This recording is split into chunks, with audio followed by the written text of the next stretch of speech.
ಮನೆ ಊಟಕ್ಕೆ ಅನುಮತಿ ಕೋರಿ ಅರ್ಜಿ ಹಾಕಿದ ನಟ ದರ್ಶನ್ಗೆ ಬಿಗ್ ಶಾಕ್ ಎದುರಾಗಿದೆ.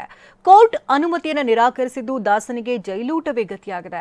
ಮತ್ತೊಂದೆಡೆ ಸಂಕಷ್ಟ ನಿವಾರಣೆಗಾಗಿ ಕಾಟೇರನ ಪತ್ನಿ ಕೊಲ್ಲೂರು ಮೂಕಾಂಬಿಕೆಯ ಮೊರೆ ಹೋಗಿದ್ದಾರೆ. ಬೆಳಗ್ಗೆ ಕಾಲ್ ಸೂಪ್, ಮಧ್ಯಾಹ್ನ ಬಿಸಿ ಬಿಸಿ ಬಿರಿಯಾನಿ, ಸಂಜೆ ಆಗ್ತಿದ್ದಂತೆ ಚಾಕಣ. 3 ಹೊತ್ತು ಮಾಂಸ ತಿಂದು ಬೆಳೆದ ದೇಹವಿದು. ಆದ್ರೆ ಈ ಬಾಡಿಗೆ ಜೈಲೂಟ ಒಗ್ಗುತ್ತಿಲ್ಲ.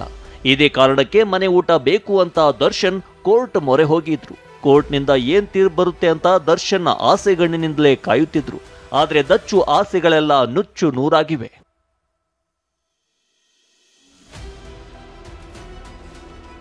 ಕೊಲೆ ಆರೋಪಿ ದರ್ಶನ್ಗೆ ಜೈಲೂಟವೇ ಗತಿ. ರಿಟ್ ಅರ್ಜಿ ವಜಾಗೊಳಿಸಿ ಆದೇಶಿಸಿದ ಕೋರ್ಟ್.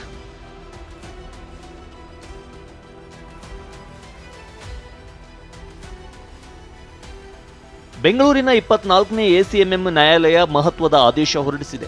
ದರ್ಶನ್ ಸಲ್ಲಿಸಿದ್ದ ಅರ್ಜಿ ವಜಾಗೊಳಿಸಿದೆ.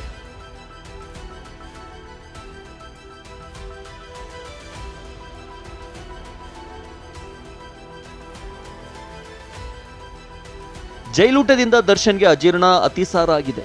ಇದರಿಂದ ದೇಹದ ತೂಕ ಕಡಿಮೆ ಆಗುತ್ತಿದೆ. ಹೀಗಂತ ಕಾರಣ ನೀಡಿ ಮನೆ ಊಟಕ್ಕಾಗಿ ಕೋರ್ಟ್ಗೆ ದರ್ಶನ್ ಪರ ವಕೀಲರು ಅರ್ಜಿ ಸಲ್ಲಿಸಿದ್ರು. ನಿನ್ನೆ ಈ ಅರ್ಜಿಯ ವಿಚಾರಣೆ ನಡೆಸಿದ ನ್ಯಾಯಾಧೀಶ ವಿಶ್ವನಾಥ್ ಸಿ ಗೌಡರ್ ಅವರು ಕೊಲೆ ಆರೋಪಿಗಳಿಗೆ ಮನೆಯ ಊಟ ಪಡೆಯಲು ಅವಕಾಶವಿಲ್ಲ, ಬಟ್ಟೆ ಹಾಸಿಗೆ ಪಡೆಯಲು ಅವಕಾಶವಿಲ್ಲ. ಜೈಲು ನಿಯಮಾವಳಿ 728ರಲ್ಲಿ ಮನೆಯ ಊಟ, ಬಟ್ಟೆ, ಹಾಸಿಗೆ ಪಡೆಯಲು ಅವಕಾಶವಿಲ್ಲ ಅಂತ ಹೇಳಿ ಅರ್ಜಿ ವಜಾಗೊಳಿಸಿದ್ದಾರೆ.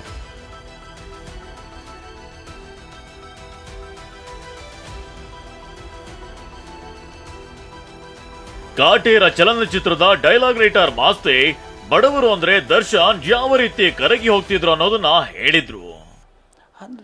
ಸರ್ ಎಲ್ಲರೂ ನಮ್ಮ ಅಣ್ಣ ಅವರಿಂದ ಮೊದಲುಗೊಂಡು ಅಪ್ಪು ಸಾರು, ನಮ್ಮ ಶಿವಣ್ಣ, ಸುದೀಪ್ ಸಾರು, ಧ್ರುವ ಅವರು ನಾಯಕರಾಗಬೇಕು ಅಂದರೆ ಅದು ಎಲ್ಲೋ ಒಂದು ಕಡೆ ಅವ್ರಿಗೆ ಒಂದು ಶಕ್ತಿ ಇರುತ್ತೆ, ಮತ್ತು ಅಷ್ಟು ಜನನ ಆಕರ್ಷಿಸುವಂಥ ಒಂದು ಮನಸ್ಥಿತಿ ಇರುತ್ತೆ ಸರ್. ಇನ್ನು ದರ್ಶನ್ ಸರ್ ಬಗ್ಗೆ ಹೇಳಬೇಕು ಅಂದರೆ ಅವರ ಸಹಾಯಗಳು, ಅವರು ಯಾವುದೇ ಒಂದು ಮಂತ್ರಿ ಹತ್ರನೋ ಒಂದು ರಾಜಕೀಯ ಪಕ್ಷಕ್ಕೋ ಅಭ್ಯರ್ಥಿಗೋ ಒಂದು ಇದಕ್ಕೆ ಹೋದಾಗೂ ಅವ್ರದ್ದೊಂದಷ್ಟು ರೂಲ್ಸ್ ಇರುತ್ತೆ.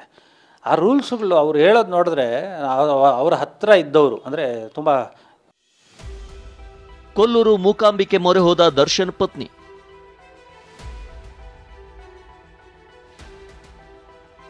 ಸಂಕಷ್ಟ ನಿವಾರಣೆಗಾಗಿ ನಟ ದರ್ಶನ್ ಪತ್ನಿ ಕೊಲ್ಲೂರು ಮೂಕಾಂಬಿಕೆ ಮೊರೆ ಹೋಗಿದ್ದಾರೆ. ಇಂದು ನವಚಂಡಿಕಾ ಹೋಮದಲ್ಲಿ ಭಾಗಿಯಾಗಲಿದ್ದಾರೆ. ಸಂಕಲ್ಪ ಪಾರಾಯಣದಲ್ಲಿ ಪಾಲ್ಗೊಳ್ಳಲಿದ್ದಾರೆ.